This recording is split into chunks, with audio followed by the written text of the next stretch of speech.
We are very lucky to have with us today Ms. Maria Martin-Pratt, the head of the Copyright Unit in the European Commission, in DG Connect, the Directorate on Communications, Networks, Content and Technology.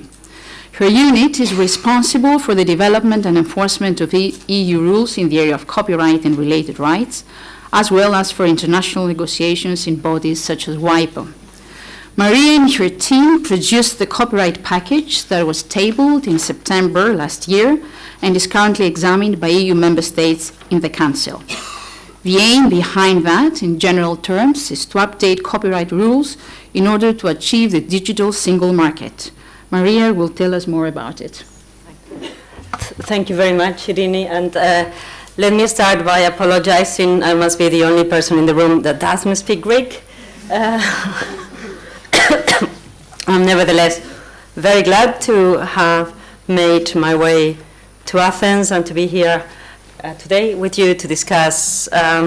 The title of my intervention said recent legislative proposals and how they shape copyright in the digital single market. And I thought I will start by the end of the title and then get to a description of the recent legislative proposals.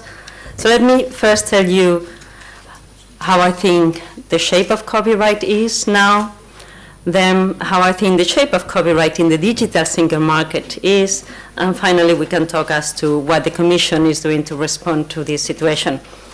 As regards the shape of copyright, and I think to some extent it was touched upon in the prior intervention, I think many of you, being copyright lawyers in the room, will, I am sure, agree with me that the last decade, or even more than the last decade, has been a challenge for copyright.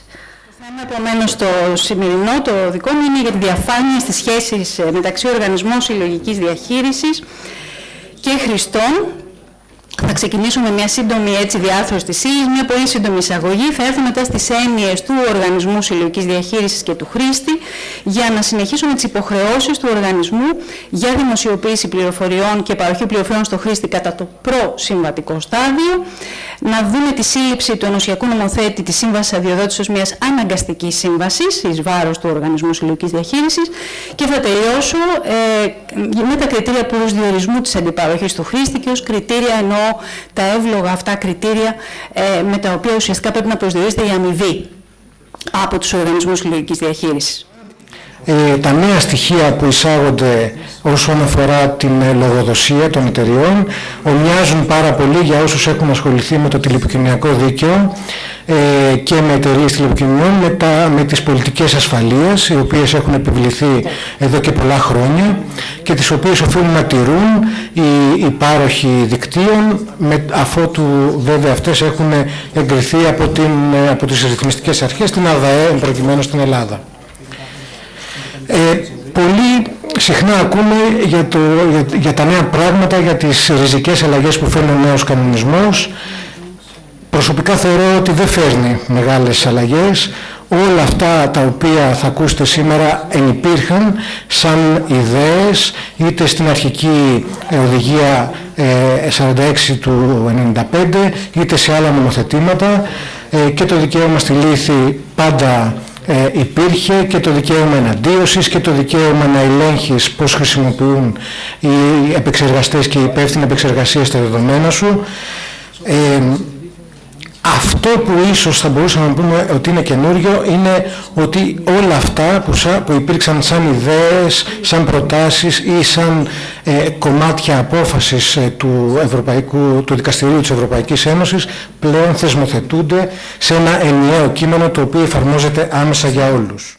What I'm going to do is I'm going to pick out five or six issues. And I'm not going here, I'm not going to bash on the GDPR. These days are long gone, right? We've been doing this over the last years, more than enough, I'd say. So now is the time to actually make sense of it all. And believe me when I say we try as hard as everybody else to do that, and that includes the regulatory community who have their own difficulties with the GDPR. That includes the lawmakers who actually, drafted it, and now have to face those nasty questions of what did you actually mean when you wrote that once?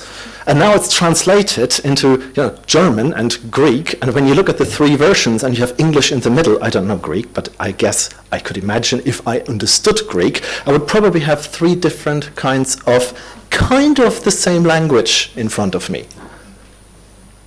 The problem for lawyers is exactly that, right?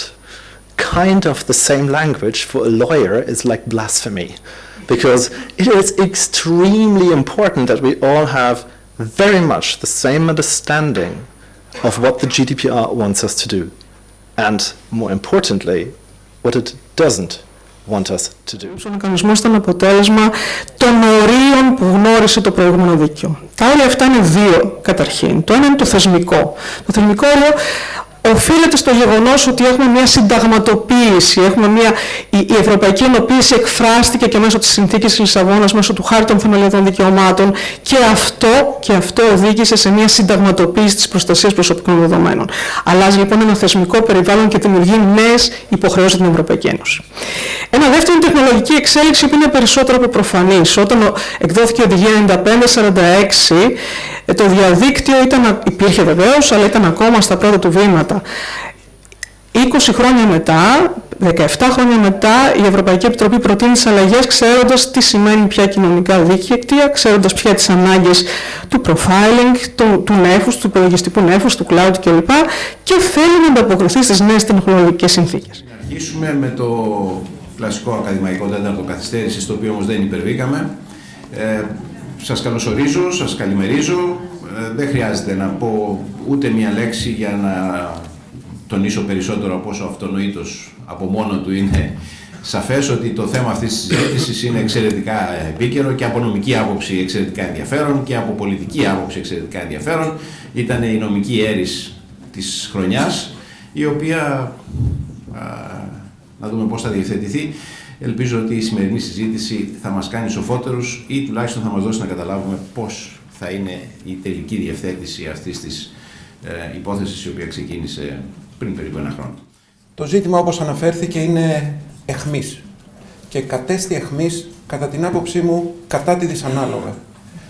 Κατέκτησε ένα πάρα πολύ μεγάλο μέρος δημοσιότητος και τούτο ευλόγω στον βαθμό που αφορούσε άμεσα την ίδια την επικοινωνία και άρα είχε ένα αυτόθρο μέσο προβολής. Εν τούτης, κατέστη μια διελκυστίνδα στην πολιτική ζωή, η οποία κατέληξε σε ισορροπίες οι οποίες δεν είναι αναγκαίως πολύτιμες για το δημοκρατικό πολίτευμα. Το Συμβούλιο Επικρατείας εκλήθη να τάμει τη διαφορά αυτή και στο πρώτο βήμα που έπραξε εξέδωσε την γνωστή απόφαση, την 95 του 2017, με την οποία προς το παρόν ρυθμίζεται η κατάσταση και δίδεται το ρυθμιστικό περιβάλλον για να μπορέσει να αναπτυχθεί επιτέλους το νομοθετικό κενό, όπως αναφέρει το ίδιο το Συμβούλιο Επικρατείας, στον χώρο της ραδιοτηλεόρασης. Θα αναπτύξω την σύντομη εισήγησή μου σε δύο επίπεδα. Το πρώτο επίπεδο θα είναι μία προσέγγιση περισσότερο ακαδημαϊκή της απόφασης της ονομαλίας του Συμβουλίου Επικρατείας σχετικά με την προσβολή των κανονιστικών πράξεων που προηγήθηκαν της διαγωνιστικής διαδικασίας και στη συνέχεια θα τοποθετηθώ πάνω στην ευρύτερη ενότητα που έχει να κάνει με την ρύθμιση, την ευκταία ρύθμιση στο πεδίο της ραδιοτηλεοπτικής ενημέρωσης. Θα ασχοληθώ με την προστασία της προσωπικότητας και τα δημοσιεύματα και με το πρακτικό λίγο θέμα, τη διαδικασία των διαφορών. Το δίκαιο, γνωρίζουμε όλοι, δεν είναι στατικό. Το δίκαιο έχει δυναμική. Το θέμα για το οποίο θα μιλήσω αποδεικνύει ότι το δίκαιο έχει αντανακλαστικά, στη συγκεκριμένη μάλλον περίπτωση λίγο αργά αντανακλαστικά, αλλά εν πάση περιπτώσει αντανακλαστικά του νομοθέτη στις αντιλήψεις, είτε απαιτήσεις, είτε αντιδράσεις της κοινωνίας.